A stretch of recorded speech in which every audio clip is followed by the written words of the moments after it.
So, big welcome. Thank you very much for joining us tonight. For those of you that don't know me, I'm Lisa from Canine Thinking.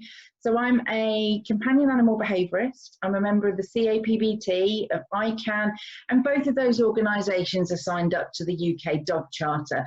And what that means is that what you're getting tonight is going to be based on really current, up-to-date science, lots of experience. I have to keep myself thoroughly up to date with CPD, and that it's going to be welfare led. So everything we're doing tonight is about putting the well-being of your dogs first.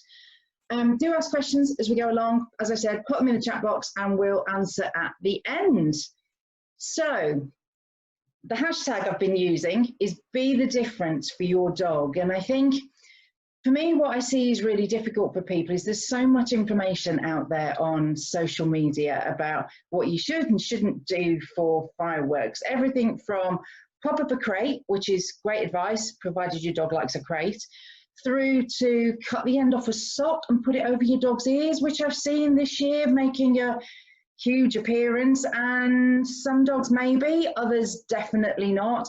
Every remedy under the sun, different views on medication, and that's really hard. And the way to be the difference for your dog is actually to do what your dog needs. And what we're going to do tonight is take you through a process to help you do that and to cut through some of the noise that's out there and be focused on what your dog needs and what you're able to do by way of support. So the key to that, and there's 4 things that we're going to focus on, is assessing your dog.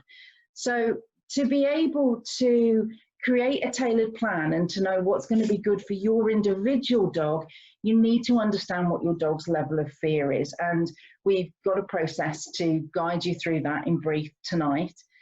The next thing is about really paying attention to safety. It sounds so obvious, but even really experienced guardians, I still see missing basic safety things through fireworks. And it is so easy to have a mishap during this period. So we're going to talk briefly about safety, choice. And those of you that do know me will know that this is one of my favourite words and favourite things to harp on about. So I am not going to make any apologies for saying it a lot tonight. Every dog is an individual, and we have to listen to our dogs and let them guide us as to what they need to be supported and helped through any stressful event, but in this instance, fireworks. And then welfare. And perhaps the biggest point I'm going to say on welfare is that for some dogs, fireworks are so distressing and so awful and have such an impact, not just on the night itself, but in the rest of their lives as well, that the right medication and the right supplements, or combination of both, plus the behaviour measures, are absolutely essential for meeting your dog's welfare needs. As guardians, we have a really clear duty and obligation, in my mind, to protect our dogs from this level of stress.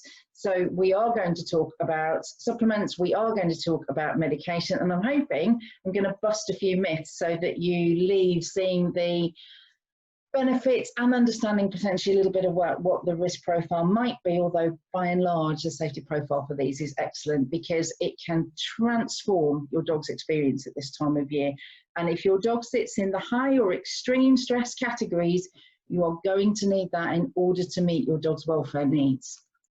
So coming up at the end, we will be giving you a free safeties checklist, which we'll explain when we get to the end of this. We'll also obviously give you a copy of this to replay or keep or share with friends, do what you want to do with it.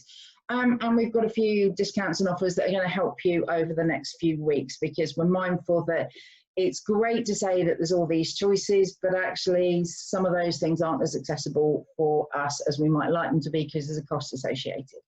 So let's start and get underway with talking about assessment. Understanding the measures that you can put in place this week is about understanding where you're starting from. And honestly, for the dogs that we see that are really traumatized by fireworks, it doesn't matter how many people tell you to put a bit of lavender on their beds or stick a thunder shirt on or give them a Kong or turn the TV on, that just is not going to cut it.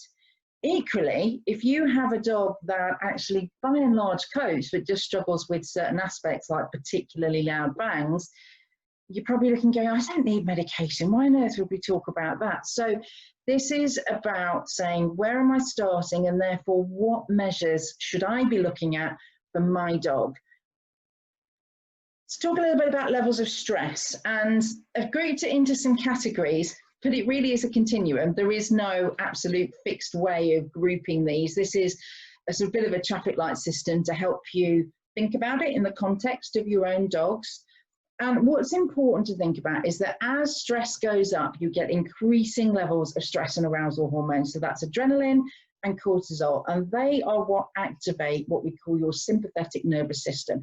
And that's the system that gears you up for fight or flight and the other ones that go with that, which we'll come to a little bit later on. So stress is normal. It happens on and off all through the day. But as things start to increase and you get lots of aversive, unpleasant emotions, stress will come up and up and up.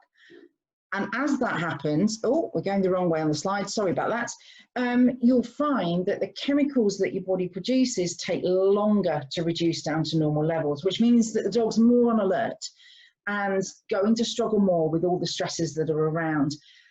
And actually then that fear and stress takes longer to reduce because the dog's body's primed for action and going, oh, I'm in a heightened state of alert, I need to be ready for everything. I've heard something else. And we get what we call trigger stacking. So the more exposures your dog has, whether it's over the course of an evening or over the course of a week or a couple of weeks or 3 or 4 weeks, the worse this is going to be. And then, obviously, the higher it gets, the more welfare concerns you've got. We do risk dogs becoming generalized to this. So they start to become anxious. And we'll talk about that a little bit more on the next slide. So these levels of stress that we're going to identify could be anything from a low to occasional. Dog mostly copes with fireworks, but some are a bit harder, through to the most extreme, dog's trying to launch itself through the window to get away because it is utterly terrified. And we will touch a bit on what happens if you see your dog starting to become more generally anxious. So how to assess? We've only got a short amount of time tonight, so we're not going to be able to go through the detail of this, but in the level 1 fireworks and sound fears guide, we've actually put quite a comprehensive way of helping you get into the right category to start you on your journey to find out what you need to do for a plan. What I've done for tonight is just cover a bit of a summary for each one to help, and I want to talk about some of the behaviours that you'll see that will help you decide roughly which of those categories you're going to drop into. So if we start at the bottom, the dogs that I would say have kind of moderate fears, it's those dogs that will do some pacing, they'll probably bark a bit, but actually you can interrupt those things. So once the fireworks stop, in the next couple of seconds, you can say, come over here and do this. And they'll go, okay, I can manage that. Or they might want to be a bit clingy with you, or they might disappear off on their own for a bit, but quickly bounce back to normal. You can distract them with things to do. The sort of dogs that will sit and do a snuffle mat for a little while, but might then get up and bark if they hear a real whizzy firework. That's your moderate group. The extreme category is the other end of the scale, and this is those dogs that just, their life is ruined. Oh, sorry, just one second. I think we've got a bit of feedback somewhere. That's gone away. You just check. Yes, so the extreme levels of fear are probably best defined by behaviours that you cannot interrupt at all. You can have no effects on your dog whatsoever. They are either frozen and shaking in a corner, or they are desperately trying to get away from the thing that is stressing them. They might be toileting indoors, other than through having been made to knit their legs for 6 hours. They probably can't eat, they might be panting a lot, you will see lots of physiological signs of stress, and then you've got the bits in between. So hopefully that will start to be letting you think about, where does my dog fit in between those? And then for the purpose of the actual course, what we've done is given you more defined criteria for each. So just have in your mind, as we go through the next bit, whereabouts on that scale you think your dogs fall. When we're talking about this generalized anxiety, it's maladaptive. So fear in its own right is a really normal response, and it actually helps keep us safe. If something is dangerous, we want our body to say, oh, a bit worried about that, keep away from it, because that keeps us safe. Anxiety means that fear starts to happen even when there isn't anything to be worried about. So you'll see your dog start to be worried about going out when it gets dark, or if you go home and shut the curtains, your dog will be like, uh-oh, that means it's fireworks night. Oh, I don't like that.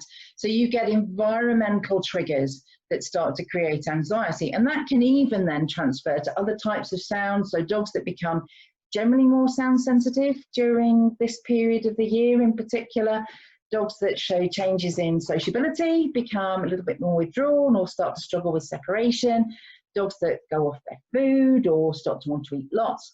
Those might all be little signs that you're starting to struggle with generalized anxiety from the fireworks, and that needs a slightly different approach again, which we'll talk about. So what it means, and for each of these in the guide, there is a proper framework to say, how do I start my plan? Where do I even begin? And it will vary according to where you sit on that scale. So if you have a dog that you really do think has got some level of generalized anxiety, you need proper professional help for one. You need to make sure that you get some medication from the vet. And really vets, unless they have behaviour experience, will need to do that with the behaviourist to support, because there's lots of different options and we need to get the right one, and it needs a more broad assessment to help that dog. But short term this week, even if you have generalised anxiety and you think, oh, I haven't got time to sort out getting any help, get to your vet, and there are medications that will help immediately this week, and we'll cover those in a little while. They won't help the longer term stuff because that takes a bit more planning, but you can take some of the heat out of the awful stress that your dog will be going through this week, so help will be on hand. Until you start to bring your dog's stress levels down, and that will be through medication if you sit in one of the higher groups, might be through supplements in the middle, or it might just be through other measures lower down, you are not going to have a dog that can engage in activities to help them relax. And that's normal, because your body throws out all of these stress chemicals, and that switches off things like appetite and switches off wanting to play. Because if you're in a state of stress, you need to get away from the lion that's chasing you, not sit down and digest your tea or go and get a tuggy.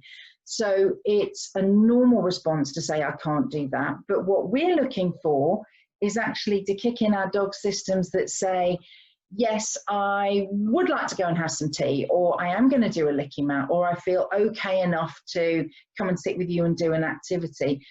And we've got to help our dogs reach that point. So if you sit in the low and maybe the moderate categories, we can use activities before fireworks start to keep your dog there. If you sit in the extreme or high categories, we need medication or supplements to bring your dog down to a level where they can cope. And that is the biggest, most important thing that you need to think about this week. So extreme category, as you can see, sits exactly the same as generalized anxiety, and it's very rare to see a dog with extreme levels of fireworks fear that doesn't have some degree of generalized anxiety that goes with it. Dogs that are not quite extreme but still really struggle, medication's got to be a first step. And we're talking about the short-acting medications that you give on the night, and they work to take away that fear and stress and anxiety, and sometimes even change the way that memories are consolidated, which prevents the problem becoming generalized later on. Then we can put in place the right activities, and alongside that, there's obviously a set of foundations that we all need to do. Hopefully most people sit somewhere in that more moderate to high-ish categories, not right at the top.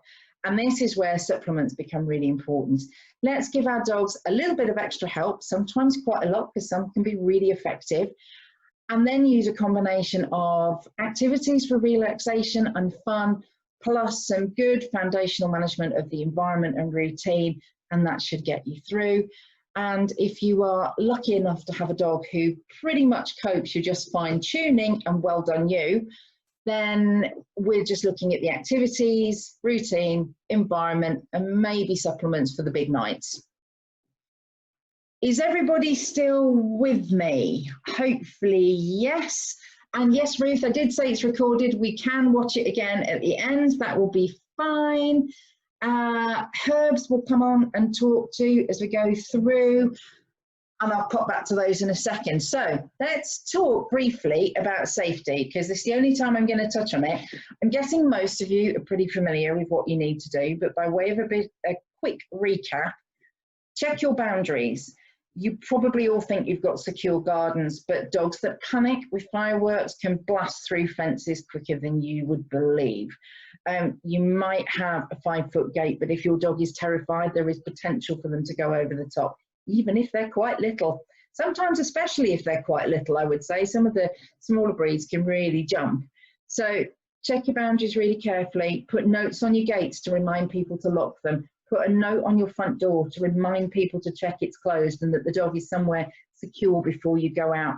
In the course, actually, we've made you some little downloadable templates for your gates and your front door, and a sign that says put the dog on the lead before you go in the garden, so that you don't forget. And that's particularly important in multi-person households. ID, please make sure your dogs have got collars with ID on, and not a disc. I know the photo's got a disc on, as it's a happy image that I found that worked nicely, but I like non-jangly discs, particularly dogs that have got sound sensitivities and are worried about fireworks. The last thing they need is to have a jangly disc underneath. ID, microchips, make sure your details are up to date. I work a lot with the vets, and we see a lot of dogs where the chip details have just not been updated from whoever had them previously. So equipment wise, please make sure when you're out and about that you have a properly fitted harness. We don't want any escaping dogs, and people do let fireworks off in the daylight, heaven help us. And baby gates on internal doors so that you have an extra barrier between your dog and the front door. It's very sensible. And just make sure you know your emergency vet's out of hours contact details. Even the best laid plans do sometimes go to pot, and it's one of those times of year, particularly with COVID, that it's actually really important you know where you'd be going and that you've got that phone number to hand. So I'm not going to say anything more about safety. I'm taking that as a given, but we will send you your free safety checklist, which has got lots of individual points to make sure you've run through. Choice, my favourite words and the most important part of this, really. For me, and this runs through everything that I do, it's so important that we let our dogs be our guides, because only dogs are really experts in dogs. Some of us know a bit more than others, but actually it's dogs who know what they need. And every dog is unique, even within breeds. I've never yet met two individuals that are the same. And therefore we can't have a one-size-fits-all plan for fireworks. And I think that's the challenge with the general information that is put out onto social media. And it's good advice, but it's only good advice if it works for your dog. So what we're going to do now has a look at how to tailor that for your dogs. I like to think of it as a bit of a buffet selection. So there are all these hundreds of things that you could pick off to do that would help your dog with fireworks. And yes, each one of those things individually will probably help a selection of dogs. But A, you don't want to do all of those for your own dog, because that would be exhausting for you and probably quite scary for your dog and pretty confusing. And also, it isn't going to be effective. Even if you did all of those things, you're going to add so much confusion, it won't be right. And what we might see is that we've got one dog that likes a cozy indoor den, prefers the radio to the TV, is great with supplements, doesn't actually need medication, but does need their person on hand to give them a bit of a love. And the next dog might be really active and busy and go, the only way I'm going to cope with this is games, active games, and then I need somewhere to go and chill out afterwards.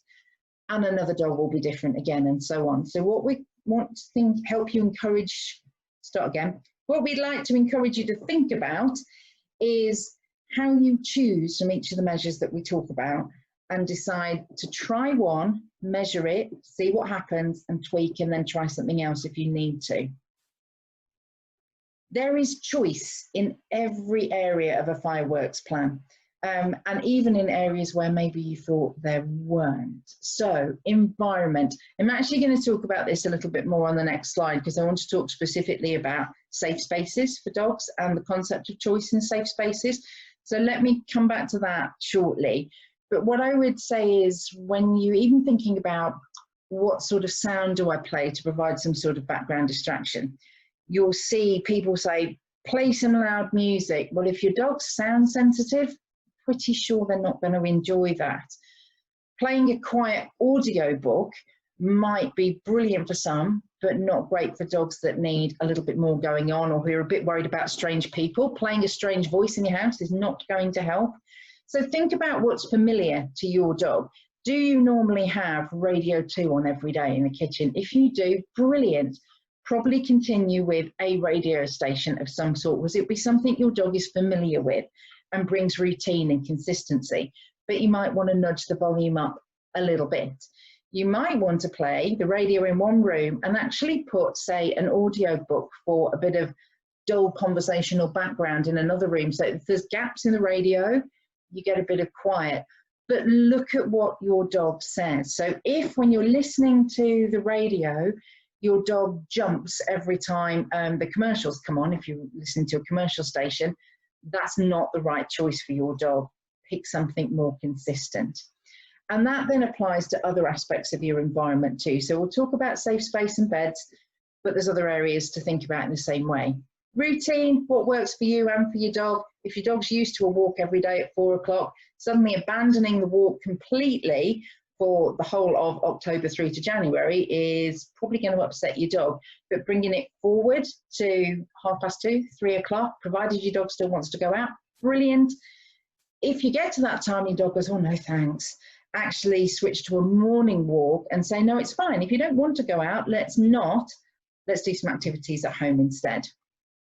Toilet, yes, there is a choice about where your dog gets to go to the toilet when fireworks are on, or there should be, because for me, not being able to go to the toilet is a huge source of stress for dogs. So let's say you're at home and in the dark from 4 o'clock onwards, and you're then going to expect your fearful dog to knit their legs until at best 11, maybe 12, and some dogs won't even go out until the next morning. So their options are knit my legs, and that's stressful because I can't go, but I need to. Have to go and brave the scary place in the garden where fireworks might go off, or go for a wee or a poo in the house, which I don't want to do because it's really stressful because I know I'm meant to go outside. Awful. We've put lots of ideas for this within the guide, but actually our favourite is just to build a little safe toilet space literally just outside the back door, cover it over, teach your dog to go on a piece of AstroTurf to go inside there, and then make sure they can get to that space without needing to be confronted by the garden or the outside. So you might have to drape a blanket from your back door down so that if they need to go for a wee or a poo, out they can go, and you've removed yet another stressor. But if your dog says, that's too much, I still can't manage, you're going to need to move that inside. And choice to say, I can go or not if I need to, and I know it's okay, and I know you won't mind, amazing. But we don't want them to learn it's okay just to go on the kitchen floor at the same time. Interaction, to cuddle or not to cuddle, favourite topic. We're going to come back to that on the next slide. Activities. Fireworks is not a time to try and lob new activities at your dog. So no matter what you see banded around, I've tried giving my dog this activity toy or that activity toy, you need to be offering your dog something that feels comfortable and familiar to them. So yes, something that will keep them occupied, and if they're doing well with it, add a slightly different twist. But don't, for your dog that's never tried to find hidden treats around the lounge before, suddenly hide lots of treats and expect your dog to be able to cope, because cognitively that part of their brain is going to have switched off with the fear and stress. The thinking bit is going to have gone, and what they need is to be able to do something that they know upside down and inside out and can remember really well. And match your activities to what your dog's natural coping strategy is. You have a dog that wants to bomb around the house and race around. Asking them to settle quietly in a crate with a licky mat is going to be really hard. So get some toys out and let them do something active. That's their coping strategy and how they want to manage themselves. Equally, if you have a dog that is used to snoozing every evening away, and you suddenly go, right, let's get up and do lots of fun stuff, fireworks are on, that's probably going to be quite stressful for them too. So look at your dog's own preferences for activities and think about how you can incorporate those into the fireworks. And within the course, we've also put in some sections on doing ace-free work, T-touch body work, looking at different types of activities you can do, thinking about how to incorporate nose work. There's lots of choices, but tailor it. Supplements and medication, I'll come back to in a minute. They're both very individual. There is choice both for you and for your dog within those. And then other stuff. There are so many different things that we see around using pressure vests, aromatherapy, pheromone therapy. They all have their place for some dogs. And for most people that I think are going to be doing this tonight, your dogs are going to be beyond a point where those are the most important thing that you're going to do. Look at them as optional extras that you could add in. If they help, brilliant. If they don't worry about it too much. But if you have a dog that hates wearing a coat and gets really worried about it, please don't go and try and get a thunder shirt and put it on them. If you have a dog that worries about people touching their ears, don't get a sock, cut the end off and stick it over your dog's head. It's just not going to be stress reducing. If it adds stress to your dog in normal everyday life, it will add even more during fireworks. So choose for you. Don't be swayed by what you see going on elsewhere. Right, 2 areas of choice that are dead easy to do that you can all go away and do this week. Safe spaces, please give your dogs lots of them and give them choice. So everybody will know that people say put a crate up. If you have a dog that hates confined spaces, hates a crate, has had bad experiences in a crate, and wants nothing more than to be snuggled up on the sofa, a crate is going to be like torture. Equally, lots of dogs love to have somewhere they can go and hide away and be snuggled up. So it might be a crate, but it could be a little indoor tent, a den, a couple of chairs with a blanket slung over the top. But they might actually prefer to be on the sofa where you are, or you might have a dog that really loves camping out on your bed, illegally or otherwise, depending on your preferences at home. But if that's where they find their comfort, my suggestion to you is you open that up to them during fireworks within the reasonable bounds of safety. If you have a dog that's tearing around the house, letting them go up and downstairs is not a good idea. But try and offer choice. So if your dog does like a crate, give them a safe enclosed space in an area where there are people and also in a quiet area. See what they do. And then you can use that preference to help you next time. Some dogs like extra bedding to be really snuggled in. Some dogs get really panty and hot and bothered when they're stressed. And a snuggly blanket is like the last thing they want. They want to be cool and stretched out. Look at where your dog would choose to put themselves at other times of stress normally. So let's say Christmas comes, there's loads going on. You can see your dog's had enough of it. Where do they take themselves? That might give you a clue as to what they would like for fireworks. And if you don't know, make lots of options and see what they pick and let your dog guide you. The other biggie is to cuddle or not to cuddle. And wowee, is this a contentious topic. So we often hear that you shouldn't cuddle a fearful dog because you reinforce the fear, and that's rubbish. So you can forget that right now. The science says that is nonsense. You can't reinforce fear like that. There are 2 things for me that work here. One is to say that if your dog comes to you for support and reassurance, to not offer that would be awful. So if you have a dog that needs you and comes up and goes, oh, I'm coming in for a love, come and sit with me, then please absolutely cuddle and love your dog in a way that your dog enjoys. So your idea of a cuddle and your dog's idea of a cuddle might be quite different at times of stress to what you have normally. So think about, actually, if your dog wants to be near you, but they plonk themselves a foot down away from you, don't dive in for a big smooch. Just offer a hand that they could choose to rest against or not. Try a little bit of T-touch body work if you're familiar. If you're not, there's with one of our online introductions is half price if you do the fireworks guide as well. So that will get you started. I'm going to go through doing some ear slides later. If you have a dog that comes and sits on your lap, don't turf them off. Just let them sit there and see. Do they want a bit of security and a cuddle? Or do they just want a hand on there? be guided by what they ask for. Equally, if your dog doesn't come and invite you for a cuddle, please don't chase them around to offer one. So when I say it's great to cuddle your dog and it's fine to cuddle your dog, only if your dog invites it. If your dog doesn't, that's possibly the last thing that they want. The exception might be dogs that are very frozen and shut down and they're in a place, they can't get themselves out. And what I will usually go and do is sit myself nearby, but not on top of the dog. Make it easy that if they want to stretch out a paw and have some physical contact with me by putting their paw on my hand or on my leg, they can do that, but I'm not going into their space. So there isn't a right answer to the to cuddle or not to cuddle question other than what does your dog need? And really try and look at it in terms of what your dog asks for, not what you would like to give them. Because our instinct is to be able to go and give reassurance and comfort, and that isn't always right. But it definitely doesn't reinforce fear in the way that's sometimes suggested out on social media. So if you're not doing a cuddle, but you think your dog needs a little bit of something, there are a couple of different things that you can do.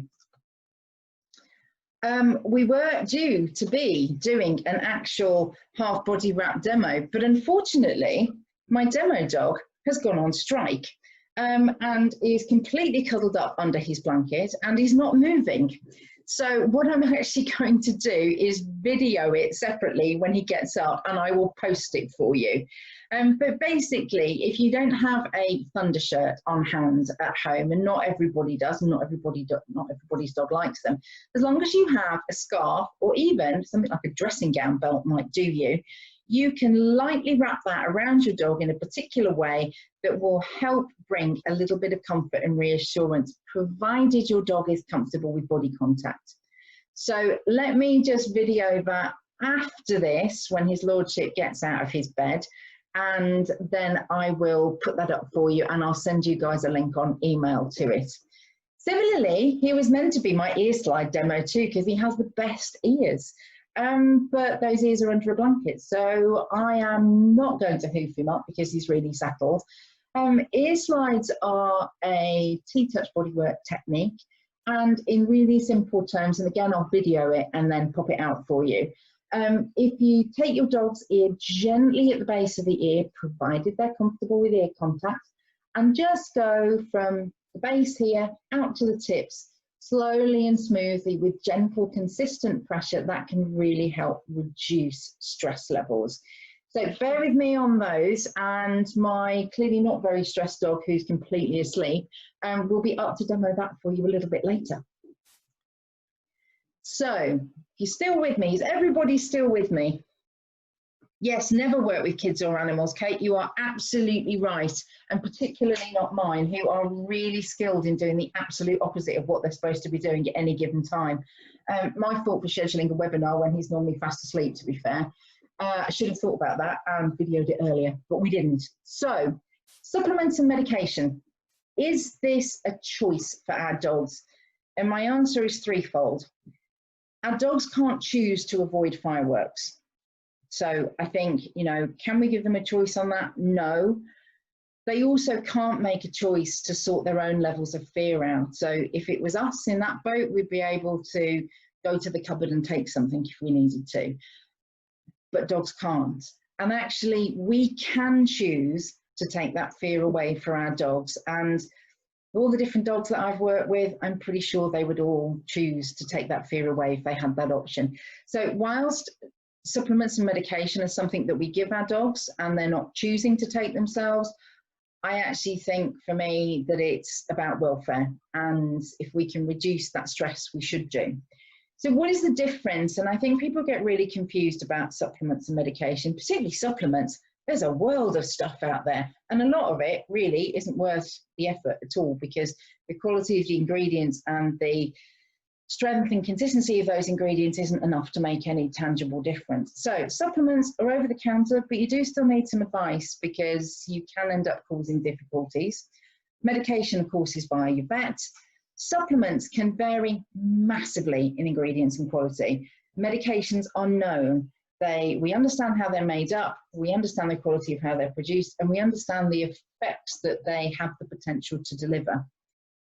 Supplements, there's a lot less evidence through research, but that doesn't mean that supplements aren't good. And I think, absence of evidence is not evidence of absence. And just because you haven't tested something doesn't mean it doesn't exist.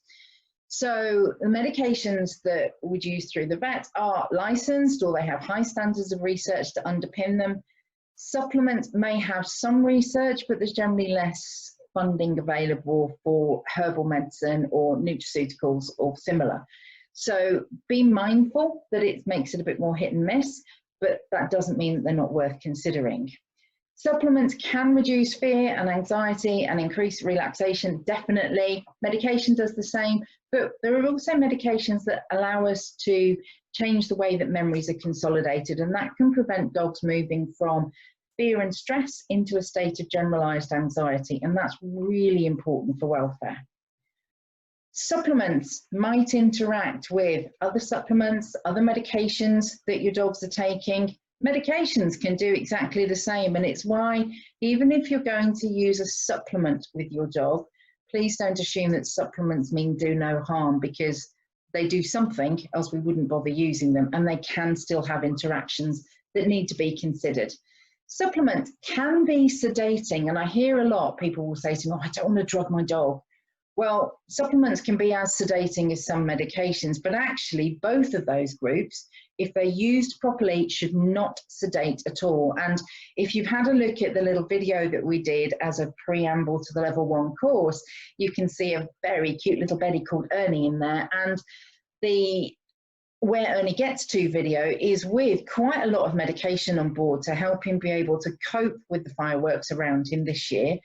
But he's still able to get up, to run around, to hoover up his treats, to manipulate his activity toys, to do some problem solving.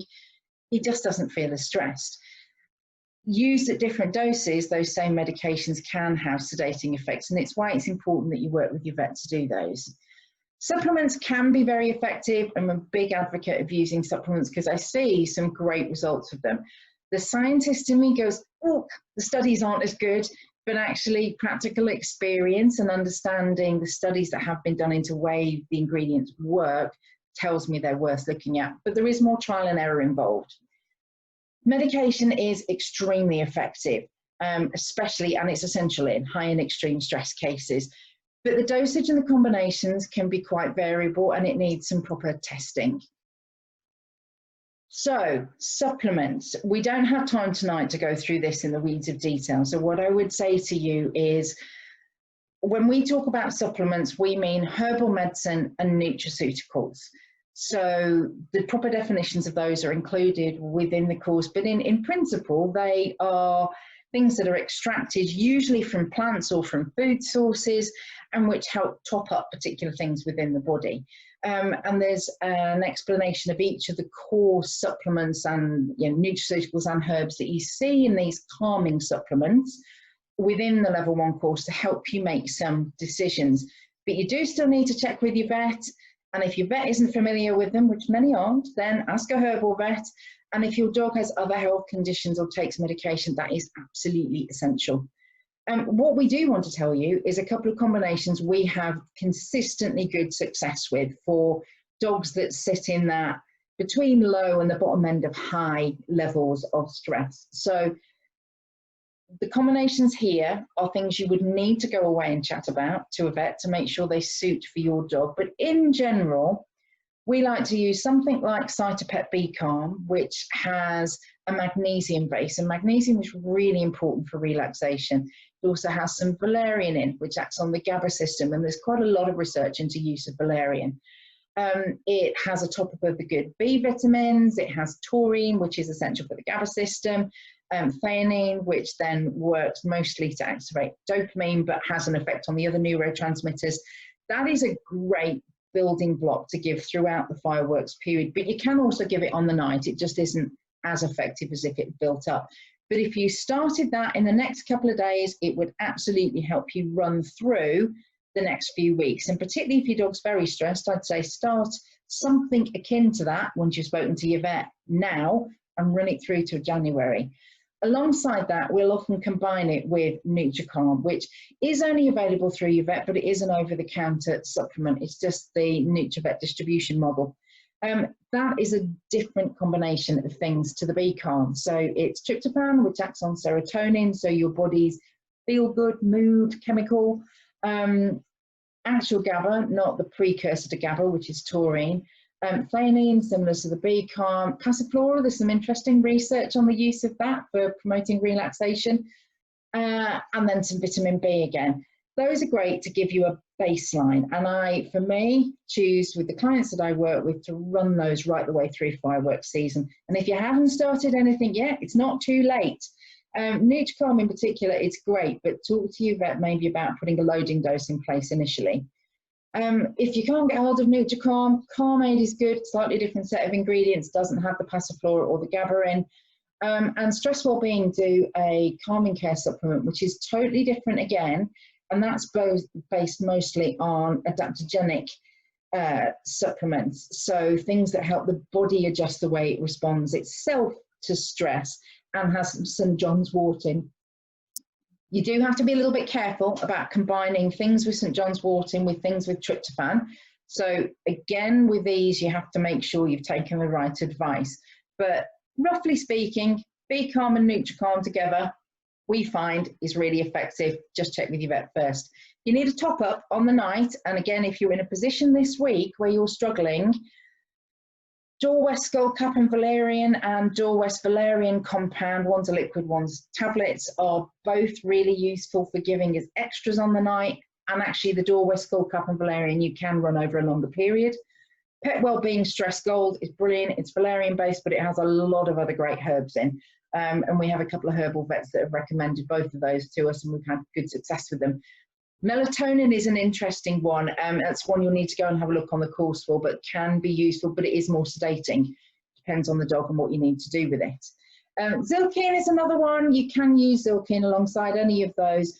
We probably would say overall don't find it as effective for fireworks issues for most dogs, but the dogs that respond to it really well. So again, could be worth having a look at. So it isn't too late to try any of those, but if your dog is really struggling this week, you need to go to the vet tomorrow. And it's important to go and get some stuff so that you are ready and prepared and you can take that immediate stress out. Medication is so full of myths, and actually the biggest one is that it's about drugging your dog and causing sedation, and it doesn't.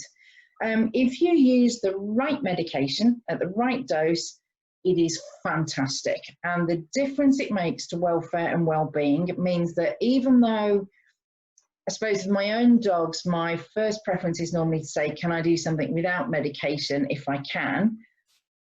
For this, for fireworks, there is no question. If dogs are stressed by it, medication is where I go, and then I'll dial back as I unwind the underlying fear. So it doesn't sedate, it will reduce the fear and the anxiety, it will help your dogs relax, and it will change the way those memories of the event are stored so you don't head towards being anxious. What I've just put on the second half of the slide is one of the tables that's in the level 1 guide, and we cannot give individual advice on something like this, but what I can do is tell you a little bit about how each of the core medications work. And this table is just for the short acting medications, the things that you give on the night. And the one to remember for tomorrow, so quick emergency measures this week, is Cilio. That's the first one on that list. So Cilio is licensed for sound issues in dogs. It's a gel that you put onto their gums. It's actually something called dexmedetomidine, which is something that you would give by injection to sedate your dog at the vet. But if you don't give it by injection and you rub it onto their gums in a different form, so this gel they've developed, you don't have the sedating side effects. What you end up with is something that takes down the physiological signs of stress and arousal. So it helps your dog physically feel calm, and therefore helps them relax emotionally as well. And it can be incredibly effective. Quite a wide dose range. It'll give you a starting dose. Your vet will give you a starting dose, but be prepared to go back to your vet and say, actually, that wasn't enough. And you can repeat it multiple times over an evening if you need to. Your vet would guide you on that. There is within the guide a test plan for testing those types of medications, so that you write the feedback down, you see what's happening, and ideally you test it away from fireworks. But if you need to, this time of year, test it on an evening when there's fireworks too. Follow the test plan, but if you happen to get real fireworks as well, just make a note of it and go through. Go back to your vet, give them some feedback, and they'll help you adjust what that medication plan looks like. Often we find that for the more severe cases, we do tend to combine Sileo with a couple of other medications, but that's sort of out of scope for tonight, really. Sileo is something you could go and start this week. It's licensed. Pretty much all the vets practices have got it in. It's easy to administer. Caveat to that being, if you think your dog is going to bite you when you go to touch their mouth, please don't use Sileo. You then definitely need some help. But it's a great starting place, and that alongside some supplements might just help start to take the edge off. As we said, we've got a medication test plan within the level 1 course, and also an appointment checklist to take to your vets. You've got 10 minutes to tell them everything they need to know to help you pick the right medication. And most vets will know enough to say, actually, if you've told me all of this, have the Sileo, but you might want to try this as well. And then, oh, you can say, and here's my test plan to do that with. So a lot of vets are fairly savvy, some haven't got a clue. The only thing that I would say is make sure no vet gives you something called ACP.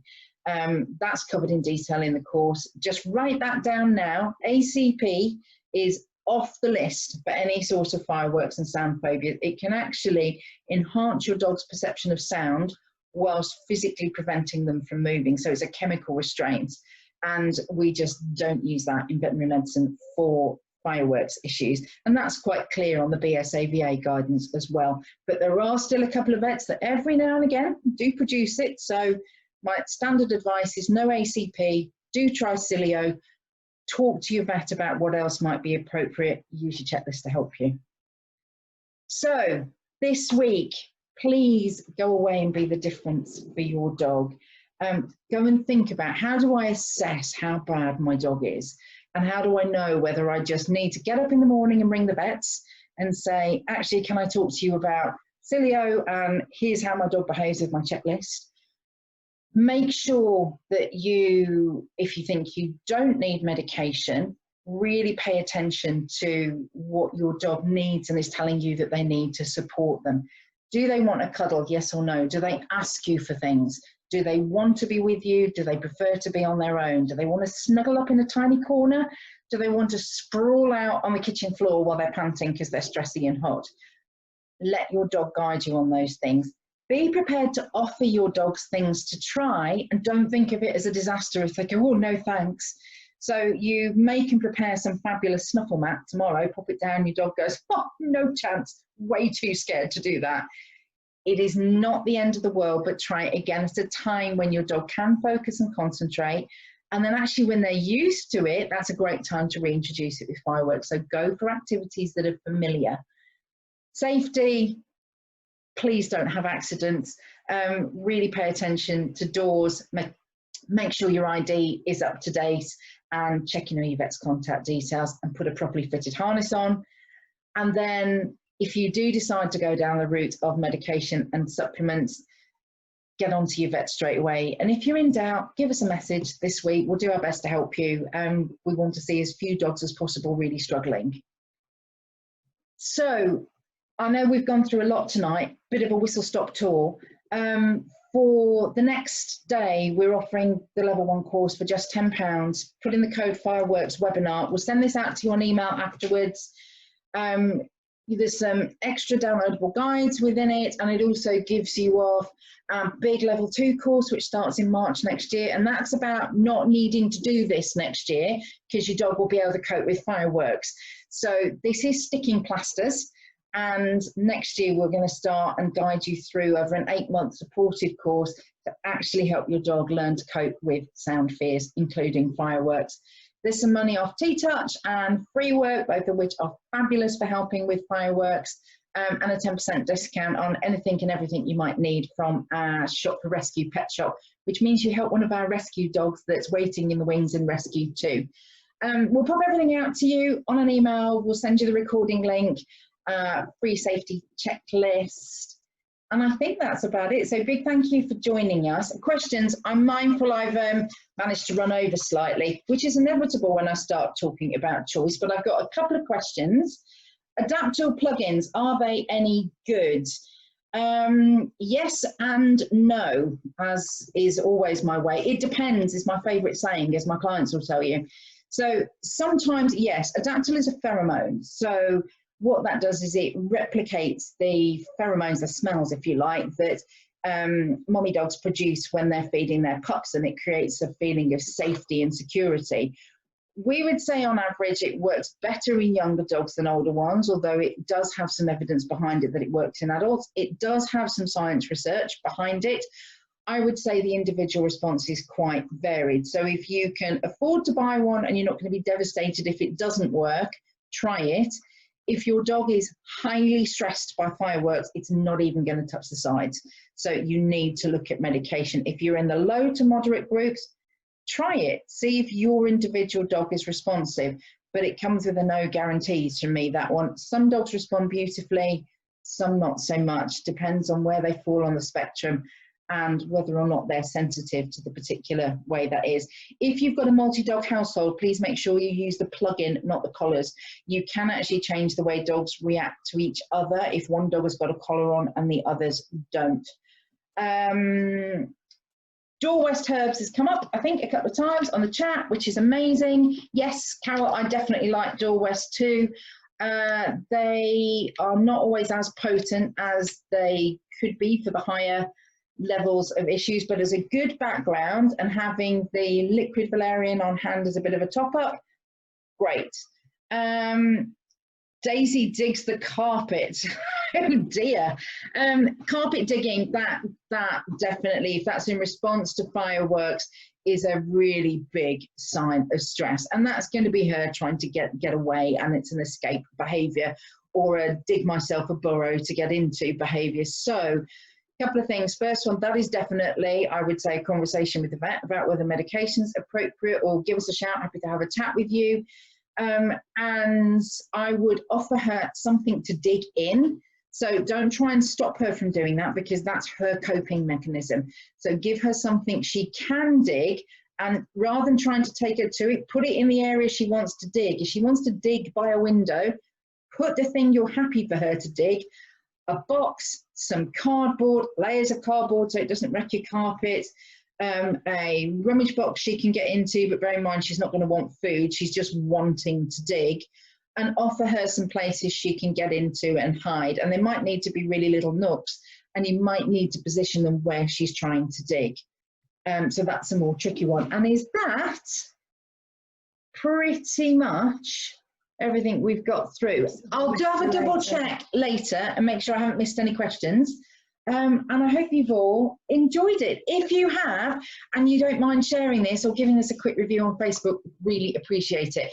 Desperately trying to get the message out to everybody that dogs don't need to suffer. So post the videos of your dogs doing better, and that will make me really happy. Great to see you all. Thank you very much, and we'll be in touch later. Bye.